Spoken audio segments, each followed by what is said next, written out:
Welcome. Today we will learn about one of the most famous artists of the early 20th century, Pierre-Auguste Renoir.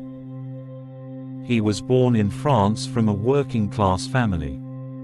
As a young boy, he worked as a porcelain painter and studied drawing in his free time, but he soon decided that he wanted to be a professional painter. He began copying paintings at the Louvre in 1860, and eventually became a student of Charles Galette, where he befriended three other young artists, Frédéric Bazille, Claude Monet and Alfred Sisley. These are some of Renoir's works during this period.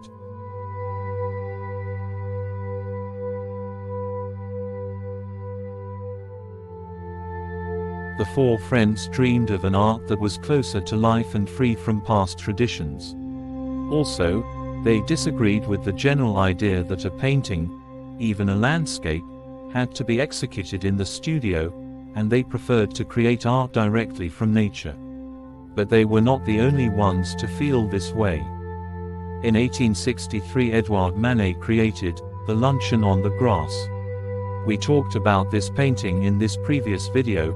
Follow the arrow to watch it. Manet provoked a violent scandal because his subject and technique stressed the observation of modern reality over the repetition of a traditional ideal. This made him the leader of a new movement, and quickly Renoir and his friends decided to follow Manet's new ideals.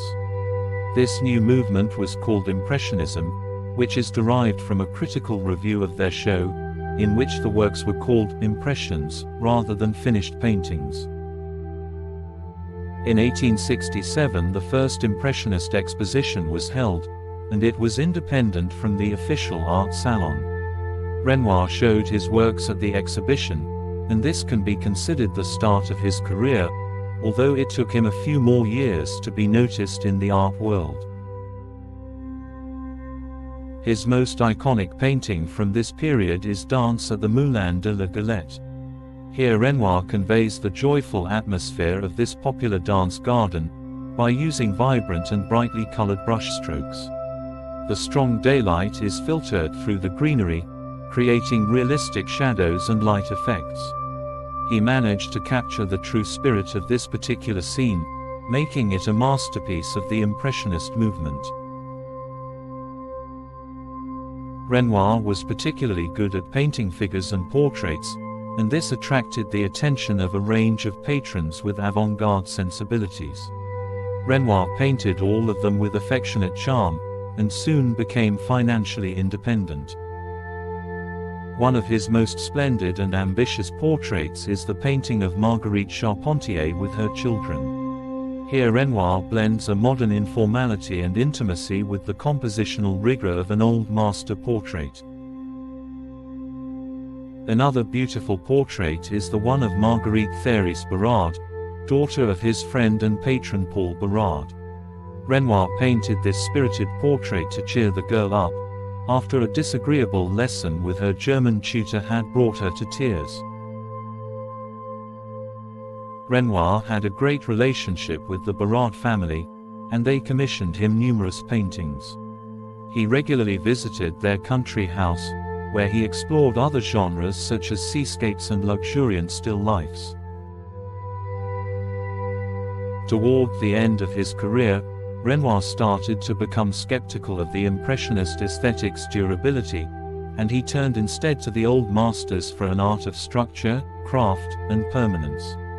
Luncheon of the Boating Party is a good example of this shift, and here the artist exhibits a new solidity and clarity in the depiction of the figures and their placement within space. Here we can see other paintings where the artist prioritizes the definition of the figures and accuracy of the brushstrokes.